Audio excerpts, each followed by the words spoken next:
Hey up. The issue that's taxing minds at the moment is the matter of the winter fuel payment. Roughly 90%, I believe, of pensioners have now lost their winter fuel payment, and the only people who get it are going to be people who claim pension credit. Now, this leaves me with a question. What did the government think it was playing at with this policy? Did they not realise the amount of outrage it would cause? It is being said that the Treasury has wanted to reduce winter fuel payment for many years. Rachel Reeves was a young, inexperienced Chancellor. The Treasury put forward the idea and she fell for it. Okay, not very bright, but we all make mistakes. Except these are politicians, they should have their finger on the popular pulse. Did it never enter their heads that doing over grannies was not a good look? I don't think it did. I don't think they think that way anymore. You see, when I joined the Labour Party, 1981 or 1982, I can't remember, the party at local level was still governed by the 1945 generation. They were retired by that stage, but they were still the party chairman at branch and constituency levels. The meetings every month would always finish at 9:30 because that was pub o'clock time. And we wanted to end the formal political debate and get down the pub and get a few pints down our necks. Yeah, we sat in a group in the pub. Of course we did. We were friends. But real people in the pub occasionally would join the conversation because there was something going on and they had questions. So it was a way for party members to have an organic relationship with real people who didn't want to dedicate their lives to party meetings and party policy. The wives of the councillors, they would go shopping, buy groceries in the local shops, speak to local women, the wives of real men, and discuss what was of interest or of concern to the housewives in the wards that their husbands represented.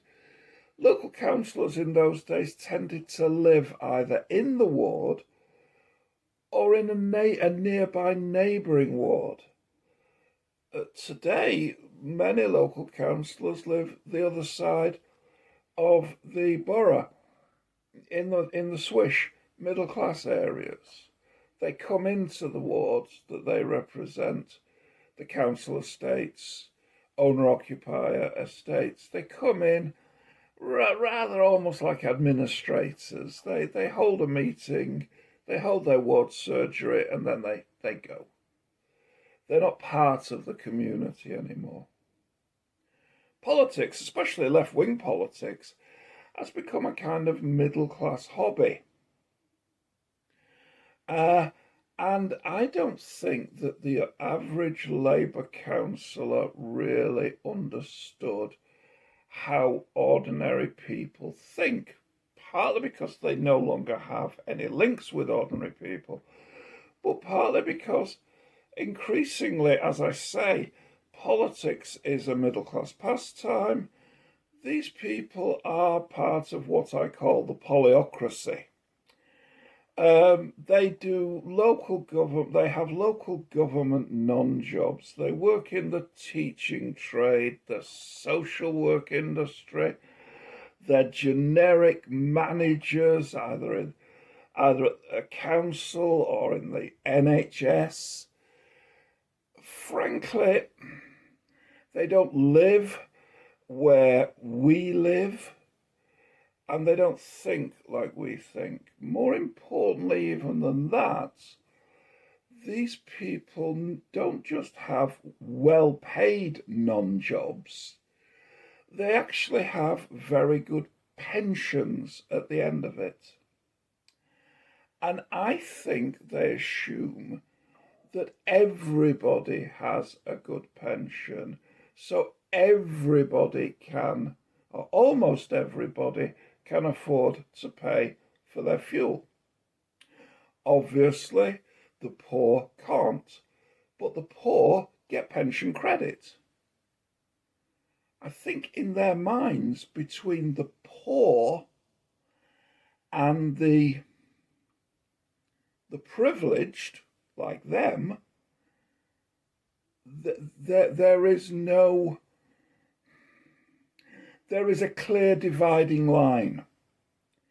And it isn't like that, because roughly 20% of pensioners only get the state pension.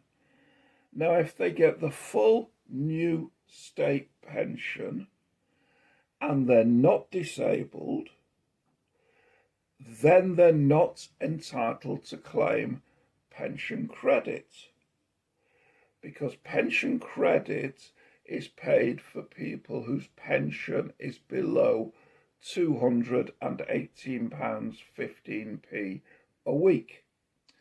And the full new state pension is £221.20 a week. So if all you have is £221.20 a week, then you can't claim pension credit and you will not get the winter fuel payment. However, what will happen is that you're actually going to be poorer than people who do claim pension credit. Let's take the case of a man who, in his pension, he gets £200 a week. Pension credit will lift it up to £218. But because he gets pension credit, he will get 100% housing benefit. He will get 100% rebate on his council tax. The man who's getting a full pension, yes, he can claim housing benefit, but it's not going to be 100%. He might get 80%, so he has to pay a few quid. He won't get 100% rebate on his council tax. He's going to have to pay a few quid. So in other words, all those few quids add up and they come out of his pension, and now he's being told that he's not going to get winter fuel payment. This strikes me as not only very bad, but it is what a party that is made up of essentially well-paid people with good pensions would do. I don't believe that the average Labour Party man these days really has any connections with a man who spends his life working for minimum wage in the private sector, probably doesn't have a pension because he may work for an agency or something, or he may have spent long years on the dole.